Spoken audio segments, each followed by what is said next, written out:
Although some managers are really amazing at their jobs, most managers don't really know what they're doing. And that's because in most places and most people weren't really trained or taught how to be a good manager. Maybe they were amazing at their job, but they're still making mistakes of an amateur. And today we're going over some amateur mistakes that you will never ever make again. Mistake number one that most business owners and managers tend to make is procrastinating and waiting until the very last moment before they're hiring new people. You see, managers and business owners understand that hiring a new person to the team or new entire teams in big organizations is very, very expensive and sometimes even pretty risky. And this is why they tend to procrastinate it. Professional business owners or managers such as yourself know that when you want to hire a new person or a new team, it requires some time. You need time to train them, to immerse them into the company. And you know that if you wait to the very last moment, there won't be anyone that will be able to help immerse them into the team. Everybody will be so stressed that they won't get the necessary time to get into their job, to learn to know to do what they actually need to do, and to be good and productive employees in the team. Another thing is that when they're going into or coming into an atmosphere of stress, this is their expectation of their work.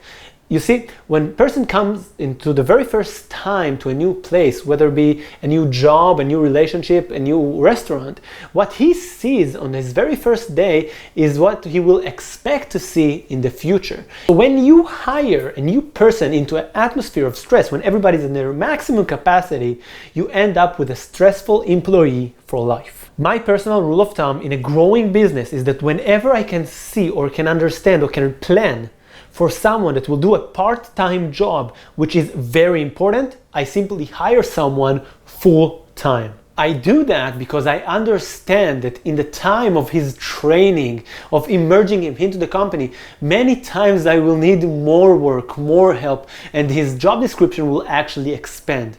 Another bonus is that he can personally or she can personally expand their own job description based on their interests and their personal strengths. Of course, you need a very strong and foundational understanding of the company finances before you hire new people. But if you think that by having everybody at 100% capacity, everybody will be incredibly stressed, then you will be profitable enough to hire a new person, then your financial plan is broken. A business must be profitable even when not all employees are 100% capacity. If your business cannot be profitable when your employees are working on 75%, you're in deep, deep trouble and you are going to suffer. And that's, my friends, the number two most common mistakes amateur managers and business owners make, and that you never will because you're a professional. And that's expecting the people that work for you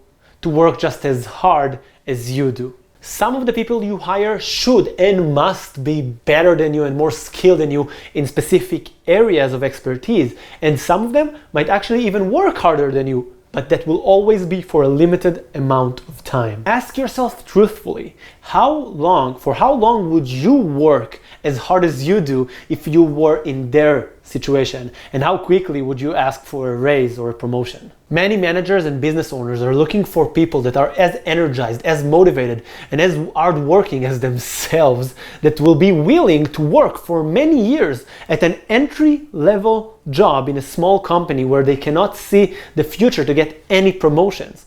This specific person simply does not exist in real life. The simple personality trait and position in life that creates this amazing energy are the same traits that will make them look for major opportunities. As a business owner or as a manager, you should do everything you can to motivate your people, to empower them, to make them as productive as possible. But you should always create a very strict and very clear plan, a very powerful business model that will allow you to still be profitable when everybody are working at 75% productivity. Me personally, I wouldn't get into as a partner in a business that cannot be profitable on 40% of employee productivity, because I understand that over time, many organizations and big teams have less productive people. It doesn't mean that no one will be productive. It means that some people will not be. And if your entire business model leans on the idea that everybody will be very productive, you're going to fail. I'm sorry. By the way, when you do find a superstar, incredibly productive person,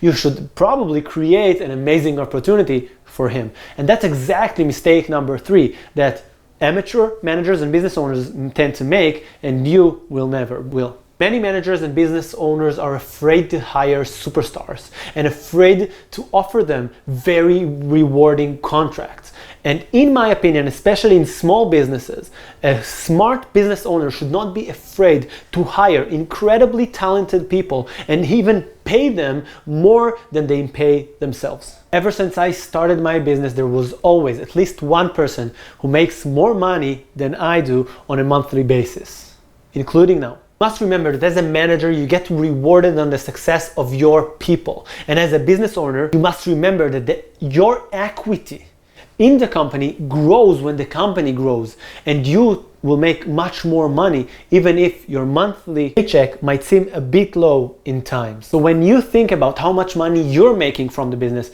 you must consider not only your paychecks and not only the company's profits, but also the raise in value that the company creates by growing. At the end of the day, whether you're a manager or a business owner, if that person helps you make more, who cares if he makes more than you? This is something that happens very frequently in sales teams. Many times a superstar salesman can make more than a sales manager. And if the sales manager is dumb enough to compare them to, he will lose that person and make less money. If he will empower him, yes, maybe this salesman will make more money, but he will make more money as well. Mistake number 4 is being very short-term thinkers. I see many managers and many business owners get really stressed and bummed down and demotivated by a bad day or a bad week or even a bad month at work.